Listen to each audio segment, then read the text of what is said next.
திமுக தலைவர் ஸ்டாலின் வந்து அரசியலை விட்டு விலகணும், மக்கள்கிட்ட மன்னிப்பு கேட்கணும் அப்படின்னு சொல்லிட்டு சிடிஆர் நிர்மல்குமார் சொல்லியிருக்காரு. இதை மக்கள் எப்படி பார்க்குறாங்க அப்படின்னு சொல்லி மக்கள்கிட்ட கேட்டு தெரிஞ்சுப்போம் வாங்க. ஸ்டாலின் வந்து 5 வருஷம் மக்களுக்காக நல்ல ஆட்சி புரிஞ்சதாக தான் இருக்குது. 5 வருஷத்தில் நிறைய நலத்திட்டங்கள் எடுத்துகிட்டு வந்திருக்காரு. பெண்களுக்கான விடியல் பயணம், மகளிர் தொகை, இப்போது ஸ்டூடெண்ட்ஸ்க்கான நான் முதல்வன் திட்டம், அந்த மாதிரி நிறைய எடுத்துகிட்டு வந்திருக்காரு. இப்போ இதெல்லாம் வந்து மக்களுக்கான ஒரு ஊக்குவிக்கிற மாதிரி தான் இருக்கே தவிர துரோகம் செய்கிற மாதிரி எதுவுமே இல்லை. மக்களுக்கான நலத்திட்டங்கள் தான் செஞ்சுருக்காரு. இதுக்காக அவர் வந்து மன்னிப்பு கேட்கறதுக்கான அவசியம் இல்லை. மக்களுக்கு தான் அவருக்கு வந்து நன்றி சொல்லணும். ஆனால் சொல்லப்போனால் ஸ்டாலின் துரோகம் செஞ்சாருன்னு மக்கள் தான் ஸ்டாலின் துரோகம் செஞ்சுட்டாங்க. அவருடைய குளத்தூர் தொகுதியிலையும் சரி, தமிழ்நாடு மக்கள் அவரை துரோகம் செஞ்சு அரசியல் விட்டு வெளியே அனுப்பிட்டாங்க. எம்எல்ஏ விட்டு அந்த சீட்டை ராஜினாமா பண்ண வச்சுட்டாங்க. மக்கள் தான் துரோகம் பண்ணியிருக்காங்க. அவருக்கு பயம், அந்த பயத்தின் காரணமாக தான் அவர் அப்படி சொல்கிறாரு. ஏன் அப்படின்னா அது வந்து சிங்கத்துக்கு பிறந்தது. யார்? தளபதி ஸ்டாலின் வந்து சிங்கத்துக்கு பிறந்தது. அது ஒரு காலம் வந்து திரும்பி பார்க்காது. சிங்கலில் வந்தாலும் தனியாக தான் வருமே, சிங்கலில் வந்தாலும் சிங்கமாக தான் இருக்குமே தவிர உங்களை மாதிரி வந்து ஒன்று சொல்லிவிட்டு ஒன்று மாற்றுற மாதிரி இருக்காது. சொன்னதை செய்வார், செய்யறது தான் சொல்லுவார். இன்றைக்கி நம்ம வந்து 58 நாள் 53 நாள் ஆட்சி பிடிச்சா ஆகுது. இனி வரையிலும் ஆட்சியில் எத்தியான ஆணவ கொலை, இதை கேட்கக்கூடாது, எதிர்கட்சி சொல்லக்கூடாதா? இதுக்குள்ளே பொம்பளை பேசுகிறாங்கல்ல, அண்ணன் வந்தாருன்னா எனக்கு பட்டுப்புடவை கொடுப்பாரு, அண்ணன் வந்தால் சீரு கொடுப்பாரு, இது வரல எதுவுமே கொடுக்காது இருக்காருன்ட்டு கேட்குறாங்க. அதுக்கெல்லாம் அவர் பதில் சொன்னார்னா நல்லது. என்ன துரோகம் பண்ணிட்டாரு? ஏன் மன்னிப்பு கேட்கணும்? கடந்த 5 ஆண்டு காலம் தமிழ்நாட்டில் தலைநிமிர வச்சுருக்காரு. நம்பர் 1 இடத்துக்கு எல்லா இதுலேயும் கொண்டு வந்திருக்கிறாரு. எதுக்கு அவர் மன்னிப்பு கேட்கணும்? எதுக்கு அவர் இது பண்ணணும்?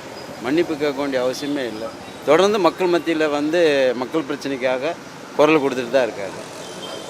அவர் மன்னிப்பு கேட்க வேண்டிய எதுக்கு? அவர் தேவையற்றது உண்டு. கடந்த 5 ஆண்டுகளில் வந்து மக்களுக்கு வந்து கெடுதல் நிறைய பண்ணிட்டாரு. அதான் என்ன கெடுதல் பண்ணாங்க? அவர் கெடுதல் எதுவும் பண்ணலை. அவர் செய்யாத எதுவுமே இல்லை. அந்தளவுக்கு நல்லா செய்திருக்காரு. அது எப்படி அவர் என்ன தப்பு பண்ணார்? பொதுமக்கள்கிட்ட மன்னிப்பு கேட்க சொல்லி கேட்குறாங்க. அவர் என்ன தப்பு பண்ணார்? அது சொல்லணும்ல. இன்னைக்கு மக்கள் மத்தியில் வந்து அவங்கவுங்க நெஞ்சத்தில் இருக்கார் முத்துவேல் கருணாநிதி ஸ்டாலின். அப்படி இருக்கும்போது அவர் எப்படிமா, அதாவது பப்ளிக்கே கேட்டால் நிர்மல்குமாரை ஒதுக்கிட்டு போவாங்க. எதுக்கு அந்த கேள்வி கேட்குறாருன்ட்டு இல்லை. 5 ஆண்டுகளாக வந்து மக்களுக்கு எதுவுமே செய்யலை. இது வரைக்கும் 5 ஆண்டுகளில் செய்ய வேண்டியதை 5 ஆண்டுகளில் செஞ்சார். இந்த காலை உணவு திட்டம், இந்த மகளிர் 1000 ரூபா ஊனமுற்றோருக்கு, மாற்றுத்திறனாளிகளுக்கு, அதேமாரி வீடு இல்லாத வீடு கொடுத்தாரு. இன்னும் சொல்லிக்கினே போகலாம். அதான் சொல்கிறேண்ணா, 5 வருஷத்துக்கு வந்து 5 வருஷத்தில் செஞ்சு முடிச்சார். யாருமே தப்பே சொல்ல முடியாது. அதாவது இன்னைக்கு கூட பாருங்க, பசங்களை அனுப்பிச்சிட்டு பரவாயில்ல பசங்க சாப்பிடுது. அந்த இதுவை எடுத்துன்னு வந்தது யார்? முத்துவேல் கருணாநிதி ஸ்டாலின் தான் எடுத்துன்னு வந்தார். அப்படி இருக்கும்போது பப்ளிக் எப்படி அவர் மன்னிப்பு கேளுன்னு சொல்லுவாங்க? அது தற்கொலை கூட்டன்றது கரெக்டாக நிரூபிக்கிறாங்க. ஏன் ஸ்டாலின் மன்னிப்பு கேட்கணும்? என்ன பண்ணிட்டார்? ஸ்டாலின் மன்னிப்பு கேட்கணுன்றார் அவர். நிர்மல்குமாராவது 10 கட்சி மாறி வந்துட்டார். ஸ்டாலின் ஒரே கட்சியில் தான் இருக்கிறாரு, தலைவராக இருக்கிறாரு, இளைஞர் அணி தலைவராக இருந்தார். எல்லாரும் சேர்த்து ஒரே கட்சியில் தான் இருக்கிறார். அவர் எதுக்கு மன்னிப்பு கேட்கணும்? இவர் சும்மா ஏதோ புதுசாக ஒரு கதையை கட்டி விட்டு கூட்டணி பேசினாங்க அப்படி இப்படின்னு சொல்லி ஒரு கதையை பேசி விட்டு எம்எல்ஏக்கு 1000 கோடி கொடுறா 1000 கோடி கொடுறா. அது உண்மையா இல்லையான்னு இன்னும் எதுவுமே தெரியல. இவங்களா ஒரு கதையை சொல்கிறாங்க, அதுக்காகலாம் வந்து அவர் போய் மன்னிப்பு கேட்க முடியுமா? அவர் அப்படி தான் ஆளுங்கட்சியாக இருக்கிறதுனால அந்த மாதிரி பேசுகிறாருன்னு எடுத்துக்க வேண்டியது தான். ஸ்டாலின் வந்து மக்களுக்கு துரோகம் பண்ணுறாரு அப்படின்றாருல, என்ன துரோகம் பண்ணிட்டார் ஸ்டாலின்? இவர் கூட தான் முதலமைச்சர், நம்ம இப்போ இருக்கிற முதலமைச்சர் சொன்னார், அறிவாலயம் பக்கம் யார் போனாலும் கல்லாப்பேட்டி கூட்டணி டக்கு டக்குன்னு பிடிச்சி போட்டுறாரு முதலமைச்சர்னாரு. இன்றைக்கி என்ன நடக்குது? அதே தான் நடக்குது. அதனால் ஸ்டாலின் ஏன் மன்னிப்பு கேட்கணும்? ஸ்டாலினுக்கும் பெரும்பான்மையான மக்கள் வாக்களிச்சிருக்காங்க. அவர் ஏன் மன்னிப்பு கேட்கணும்? இவங்களுக்கும் பெரும்பான்மை கிடைக்காம இருந்து திமுக காரங்க போட்ட ஓட்டும், கம்யூனிஸ்ட்காரங்க போட்ட ஓட்டும், காங்கிரஸ்காரங்க போட்ட ஓட்டில் தான் இன்றைக்கி ஆட்சி அமைச்சிருக்காரு இப்போ இருக்கிற முதலமைச்சர்.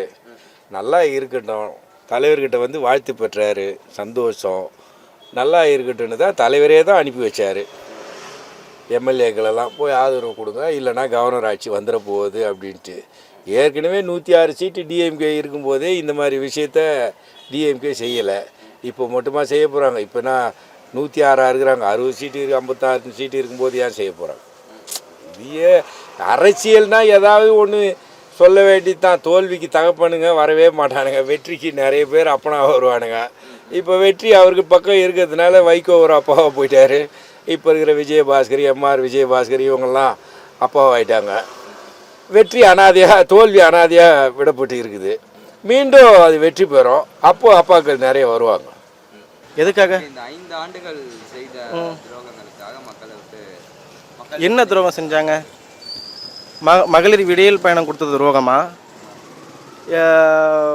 இது பஸ்ஸு பெண்களுக்கு பஸ்ஸு விடியல் பயணம் கொடுத்தது துரோகமா?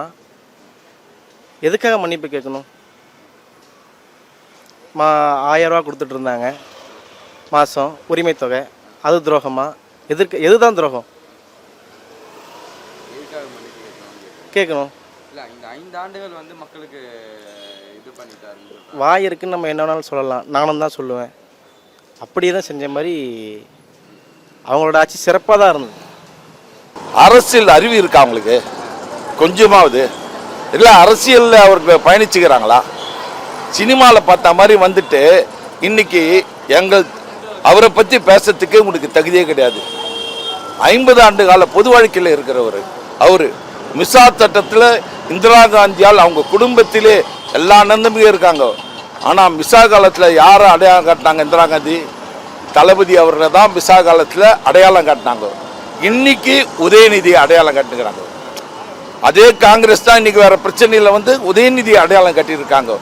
அப்படிப்பட்டவங்க இவரு மன்னிப்பு கேட்கணும், அரசியல் விட்டணும். அதுக்கு ஒரு விளக்கம் சொல்றாரு அந்த யாரு போக்குவரத்து துறை அமைச்சர். அவர் தான் போக்குவரத்து துறை அமைச்சர் தான் சொல்லுகிறாரு.